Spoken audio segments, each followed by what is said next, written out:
Hello, welcome to Wardrobe School.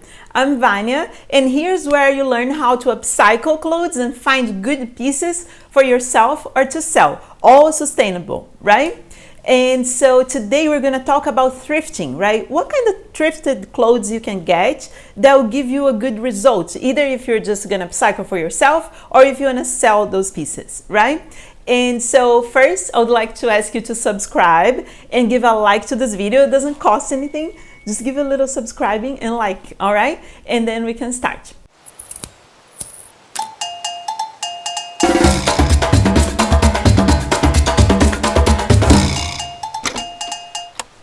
So when I upcycle, I like to work with natural materials, right? I like to just work with linen, cotton, and silk. And so when I thrift, I'm always looking for those pieces. And that's one of my rules, right? I have different rules, but so that's the first premise of my process, because that's what has to do with my brand, right?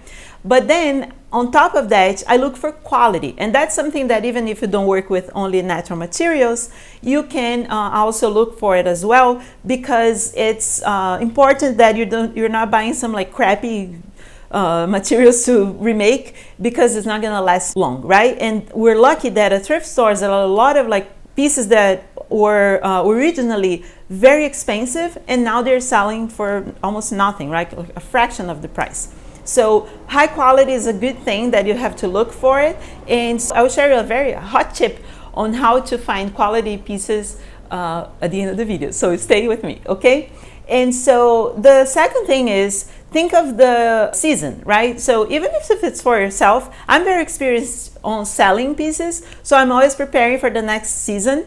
Or sometimes if I know I'm gonna have a market in the weekend and something, I can go and buy for that the current season. But usually, ideally, you plan for the following season, or at least like for a month later. You know how fast fashion, they release clothing every week, right? So we kind of have to compete with them, and the idea is that we're ready for it when we have to release and also like have new things for the customer on time, right? Like kind of like we don't have to do just like fast fashion, but the fastest we do, the better. So we have to be fresh, right?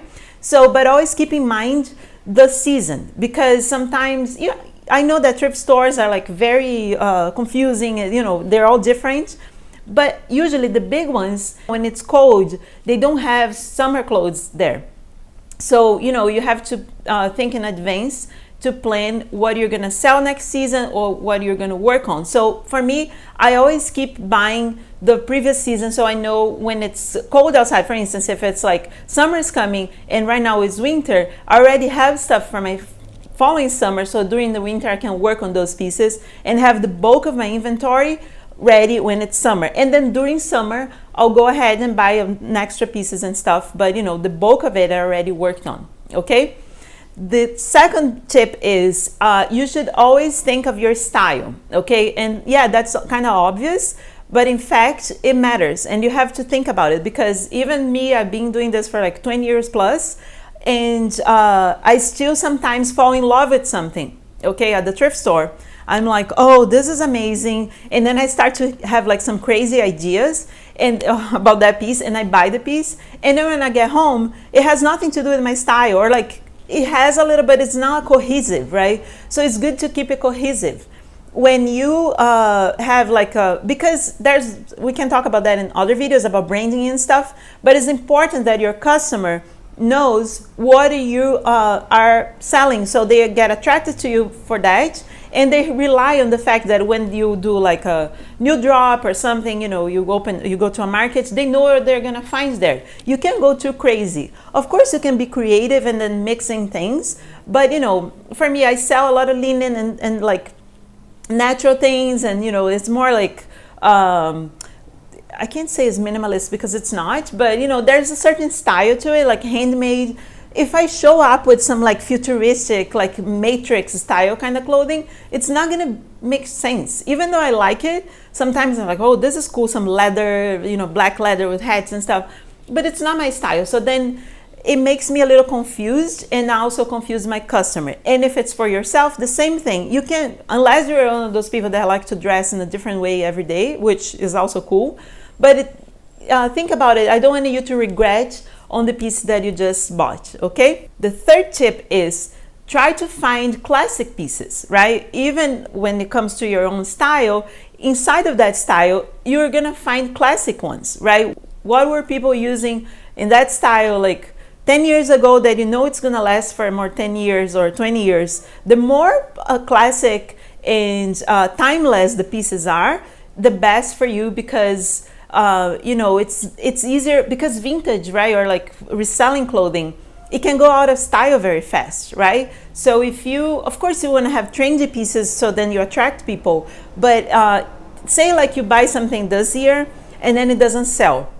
It could totally be, you can save it, right, and then sell later on. I have pieces on Etsy that are there for like 5 years and it still sells because it's kind of like timeless, okay? I do have trendy pieces as well, but classic and timeless pieces are always a good investment because you know it's gonna work now in 5 years and 10 years, and it's not a waste of your money. Even if it doesn't sell now, you can sell later. Which brings me to the next tip, right? It's about, you have to look at the pieces when you see it and make sure that are upcyclable. Upcyclable, is that a word?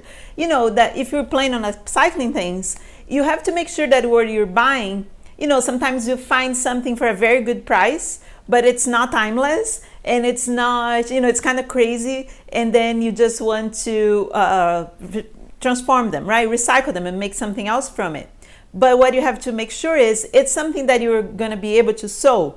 Can your machine handle that material? Is it something that will make sense? So that's why I take a lot of time in the thrift stores. We're going to talk about pricing in a little second, but you know, I spend a lot of time looking at prices and stuff, but I also spend a lot of time understanding what I'm buying. And because my creative process also happens at the thrift store, when I see something that can sparkle some ideas, and then I either choose things that I'm gonna sell as is or just do a little changing or something, or something that I'm just gonna use the material to upcycle into something else. And that's what I'm saying now. You have to consider that.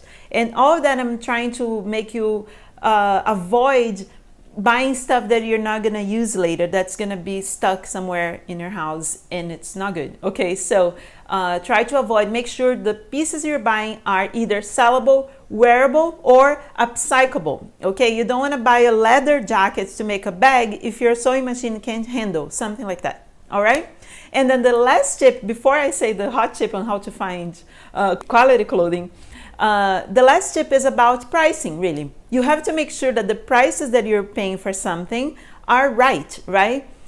When it comes to wearing the clothes, it's about how you can't spend too much, because what's the point of thrifting? I mean, recycling is a point of thrifting, but also is to pay less for stuff, right? So you don't want to pay a lot of money for something that's thrifted. And I'm saying that because I have this problem that I fall in love with certain things and I'm like, oh my God, this is so cool. But then it's like 35 bucks. And, you know, for yourself, paying 35 bucks is fine. But if you want to resell a piece, and if it's a shirt, like, you know, how much am I going to sell a shirt for? Like $50, $60. I can't pay $40 for it. Always keep in mind that thrifting and reselling clothes people think it's like an easy money, but it's not, because you have to really work on that piece. You know, it's one thing is buy new stuff and resell, just it comes in a package and you sell it. And the other thing is like you have to scavenge for, you know, through thousands of clothing, and then you find some that you like, that fits your style, that you know, it's timeless and has good material, made out of good materials and all. But then you have to clean it, you have to sometimes you print or you sew or do something, and then so it's a lot of work, and that would eat your profit if you pay too much for it. That's what I'm saying. So you have to keep in mind your budget, how much you can get for the piece if you're reselling, and if you're gonna upcycle, how long it's gonna take, right? Because think about it, sometimes it's just something like if you buy a beautiful silk shirt that you're just gonna print something, it's gonna take 10 minutes to print and it's clean, it's perfect, then you sell for $100. But if you buy something for $80 that you have to rework so much and work like 3 days on it, how much you're gonna sell for? Are your customer gonna pay $200, $300 for that piece? So you have to keep that in mind, okay? And now, last but not least, here's a tip for you to find when a piece is high quality. And that's just one tip. I'm gonna share many more tips in the channel. But you know, the label is something. First, you have to train yourself on fabrics, you know, materials and all.